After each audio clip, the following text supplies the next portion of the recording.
Bonsoir mesdames et messieurs, je suis ingénieur fidèle l'ISE. Ici nous sommes venus pour la prospection de terrain où nous allons ériger deux projets de la porcerie et la pisciculture, ou en un seul mot un projet intégré porc-poisson. À cela, nous sommes en face d'un terrain marécageux où nous aurons à installer différents projets, un terrain qui convient bien sûr parce qu'il y a la permanence de l'eau. Mais la première des choses que nous devons savoir, c'est que nous sommes à proximité de la rivière Tchopo.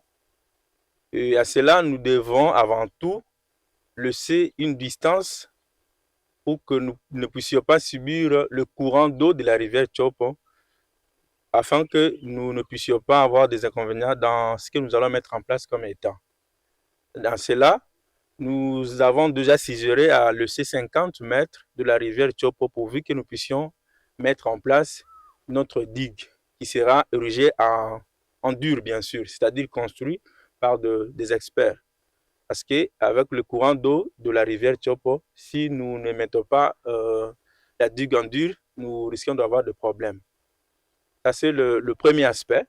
Donc, vous voyez derrière moi, c'est là où nous allons ériger cette digue-là en dur pour que nous ne puissions pas avoir des difficultés des eaux venant de la rivière Tchopo. Au-delà de ça, nous avons observé aussi le terrain, bien que les analyses au labo n'ont pas encore donné le résultat. Mais déjà, en voyant, nous sommes en face de la nature du sol argileux, qui a peu de sable. Donc, ça convient pour l'installation de digues. C'est-à-dire une partie de l'étang où nous allons mettre en place la porcerie. Mais la partie où nous allons conserver les déchets de la porcerie ne sera pas incluse dans la porcherie. C'est-à-dire nous aurons besoin d'une petite partie de terre ferme pour la conservation des déchets qui va servir des aliments de poissons au-delà de ce que nous allons aussi donner comme aliments parce qu'il faut diversifier les aliments pourvu que nous ayons un bon résultat. Et vu l'étendue que nous avons, c'est sûr que nous n'aurons pas à mettre en place un État.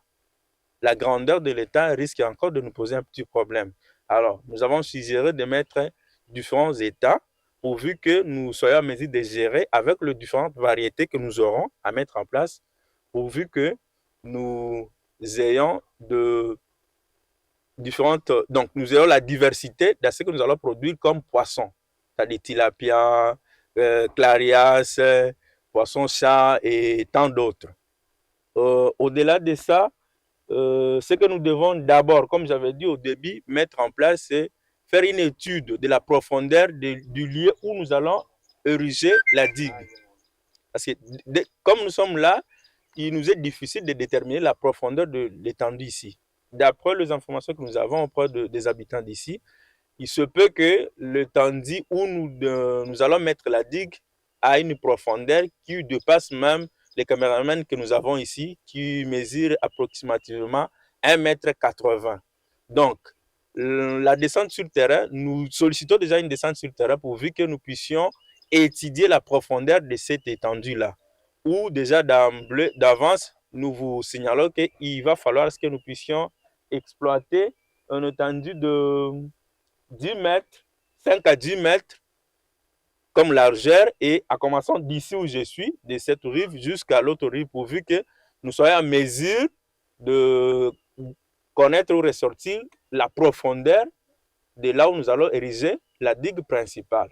Et c'est par après que nous allons maintenant faire appel à un constructeur, à quelqu'un qui maîtrise bien l'aspect construction dans des étangs ou des étendues marécagées pourvu qu'il nous fasse pêcher le voleur qui utilise soit le filet, soit la maison ou différents types de pêche. Ouais? Parce que quand on met le filet barbelé, le fil barbelé, pardon, il serait difficile avec le filet de trouver des poissons. Parce que quand vous jetez, en tirant directement, le filet va se déchirer. Et même si vous osez pénétrer, vous-même, vous allez voir la réaction. Ça, c'est la première protection. Au-delà de ça, je suggère déjà qu'on mette dans ces projets, bien sûr, qu'on essaie de clôturer pourvu que nous puissions, tant soit peu, limiter les cas de vol. Ouais? Bien sûr que même si vous clôturez, les voleurs auront toujours tendance à venir, mais une fois pénétrés, qu'il y a déjà dans les États, la protection, il serait difficile. Donc, s'il vient pour la première fois, la deuxième, donc, pour lui, ce serait inutile parce qu'il n'aura même pas accès. Peut-être qu'il va se dire, bon, l'autre fois, j'avais seulement eu un tilapia. Est-ce que ça vaut encore la peine d'y aller pour que j'ai toujours un? Vous voyez?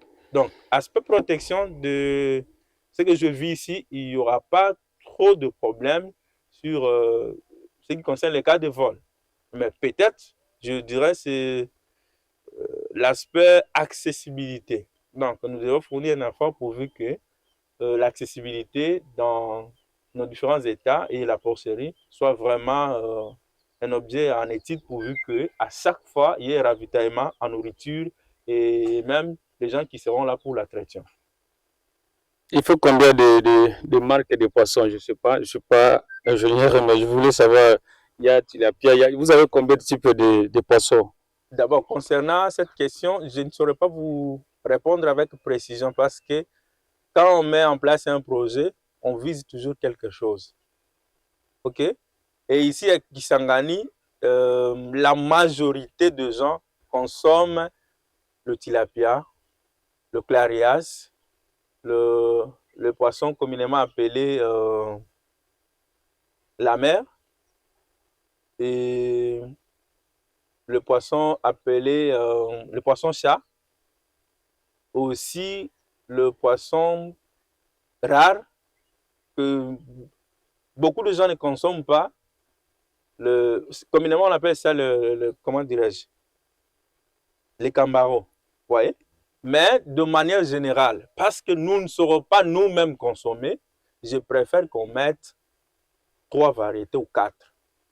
Tilapia, clarias et le poisson chat ou soit de la mer. 80% de la porcerie sera érigée dans ces terrains marécagés.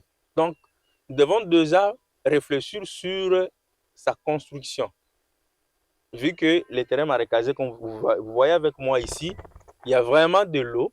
Donc, nous devons réfléchir comment mettre en place un ouvrage en dur qui va nous servir vraiment d'ériger notre porcerie qui va nous aider aussi à nourrir nos différents états. Voilà l'aspect que je voulais ajouter pourvu qu'en étudiant dans l'ensemble, nous puissions déjà réfléchir sur cet aspect. Mai oyo ekaukaka te ediminaka nde ezodependre na nini na barrage. Une fois bakangi kaka barrage kuna omoni mai etondi koto bafungoli ekiti pe mais ekaukaka te, donc ezalaka kaka edimine etikali wana edimine etikali wana mpona kotiola ezotiola te posi eta ebongaka nde ntango mai ezotiola bino sika bosali barrage bovimbisi mai ngambo moko nde bobandi kokotisa na eta, mais oyo etiolaka te ezali kaka soki osali eta boatretenir kuna kati kaka mai wana nde ekosala eke botia mbisi pe mbisi etikala kaka wana mpo mai mpe ezobima kuna na se. Vraiment mpona kokotisa mai eza impossible, moyen mpenza ya kosala mpo mai ekota eza te. Soki moyen ezalaka mbe biso tosi tosalaki yango mpona nini omoni niveau ndenge mai ezali omoni kuna mpe ndenge eza presque ndenge moko. Bon, phénomène nini nde mécanisme nini nde bokosala mpo mai ekota au moins bozwa nini oyo machine oyo babendaka nango mai motopompe obenda nango mai bokotisa kuna kati ntango mosusu bokoki koréussir. Voilà, comme j'avais dit, nous avons vraiment derrière moi ici, comme vous voyez, vraiment l'espace qui pourrait nous aider même à nourrir une grande partie de la ville. Pourquoi pas aussi dans d'autres coins du monde qui ont besoin de nos aliments bio. J'insiste sur l'aspect bio. Parce qu'ici, nous allons élever, que ce soit les poissons et nos porcs, avec les aliments bio. Donc, nous lançons un appel aux partenaires pourvu qu'ils nous viennent en aide, nous prêtent main forte afin de mettre en place, de réussir ce projet. C'est vraiment un projet qui va, si nous parvenons à réussir, qui va desservir la ville en aliments ou en viande blanche. Ok, ça c'est notre point d'action dans les sites où sera érigé notre projet intégré port et poisson. En tout cas, l'aspect accessibilité ne pose pas de problème. Voilà, derrière moi, vous voyez. Donc, on peut utiliser tout le moyen de transport à Kisangani, la moto, le véhicule pour accéder dans notre site. Ici, nous sommes dans la commune Makiso, quartier Plateau Boyoma, dans le cité d'Arouézi. Et c'est là où sera érigé notre projet.